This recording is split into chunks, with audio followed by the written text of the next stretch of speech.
Hello बच्चों, कैसे हैं आप लोग। आई होप सभी बच्चे बहुत अच्छे होंगे। प्यारे बच्चों, जो आज का हमारा टॉपिक है, आज हम पढ़ेंगे एम्पियर्स लॉ इन मैग्नेटिज्म। ठीक है ना। एम्पियर लॉ, एम्पियर लॉ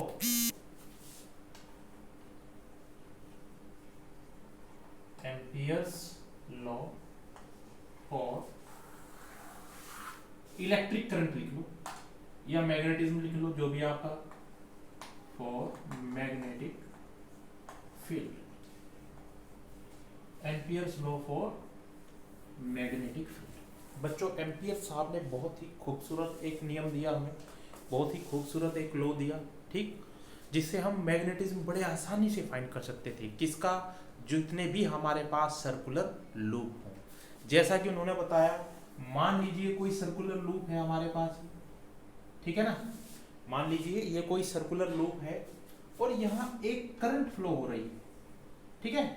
अगर डॉट बनाते हैं, डॉट का मतलब होता है कि करंट नीचे से ऊपर की ओर फ्लो हो रही है, ठीक। तो प्यारे बच्चों, लाइन इंटीग्रल, लाइन इंटीग्रल क्या होता है बच्चों? तीन तरह के इंटीग्रल होते हैं, line integral, surface integral, volume integral.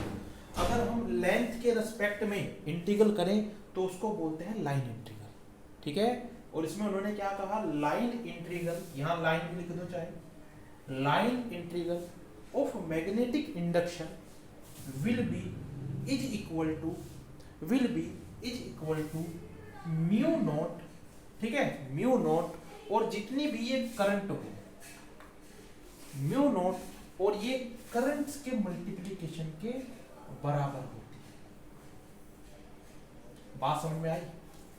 इन्होंने कहा कि line integral of magnetic field will be equal to the mu naught times the current enclosed, ठीक है ना, inside to a circular path या सर्कुलर फिगर, या जो भी आप कह सकें, ठीक। तो इसको क्या बोला जाता है? एम्पियर सर्किटल लॉ भी बोला जाता है इसी से ही। क्यों? क्योंकि मान लीजिए कोई करंट यहां से जा रही है, उसके चारों तरफ हमने क्या कर लिया?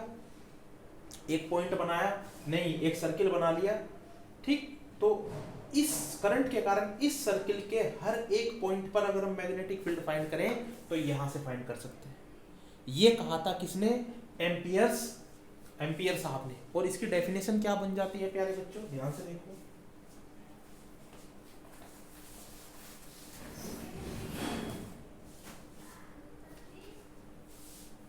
Line integral of a magnetic induction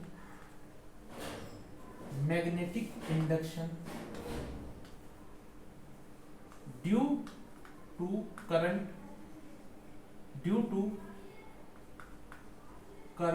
आई, किस करंट के कारण पैदा हो रहा है? Current I, will be equal to mu naught times of I. बात समझ में आई? ठीक। जैसे मान लीजिए, अब इसे प्रूफ करते हैं।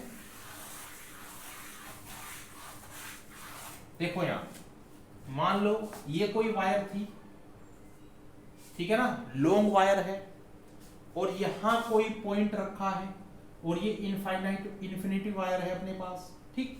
इससे पहले बायो सेवर्ट लॉ से हमने इसे किया था, बड़ी मशक्कत करनी पड़ी थी करने के लिए। और एम्पियर सर्किट लॉ से देखो, ये लॉन्ग वायर है जिसमें करंट आई फ्लो हो रही है, ठीक। और इस पॉइंट पर हमें मैग्नेटिक फील्ड फाइंड करना है। तो क्या करेंगे? यहां से लो एक और सर्किल बना दो इसके चारों तरफ, ठीक। अब एम्पियर साहब ने हमें क्या बताया? B dot d l will be is equal to mu naught I, ठीक है। अब देखो यहां B तो बाहर आ गया, D L is equal to mu naught into आई।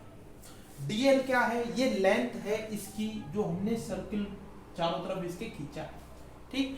मान लीजिए ये डिस्टेंस r है, या कह ले कि ये रेडियस है इस सर्किल की, तो डी एल की वैल्यू क्या हो जाएगी? 2 pi r is equal to mu naught into I. तो बी की वैल्यू क्या आ जाएगी, बी आ जाएगा mu naught I upon 2 pi R. ये मैग्नेटिक फील्ड आ गया। अब कंपेयर करो उससे जो हमने पहले फाइंड किया था, है कुछ याद? सेम आया था यही निकल करके। बात समझ में आई? तो बच्चों ये एक इसका बहुत लाभ है कि बड़े आसानी से हमारे पास क्वेश्चन सोल्व हो जाते हैं इसमें। ठीक है, अब इससे हम सोलेनोइड में भी किस तरह से फाइंड करते हैं, सोलेनोइड में भी हम किस तरह से मैग्नेटिक फाइंड करते हैं, मैग्नेटिक फील्ड फाइंड करते हैं ये लगा करके, ये सभी चीजें हम देखेंगे। नेक्स्ट टॉपिक हमारा वही हो गया। तो चलिए प्यारे बच्चों, आज के लिए इतना ही। जय हिंद प्यारे बच्चों।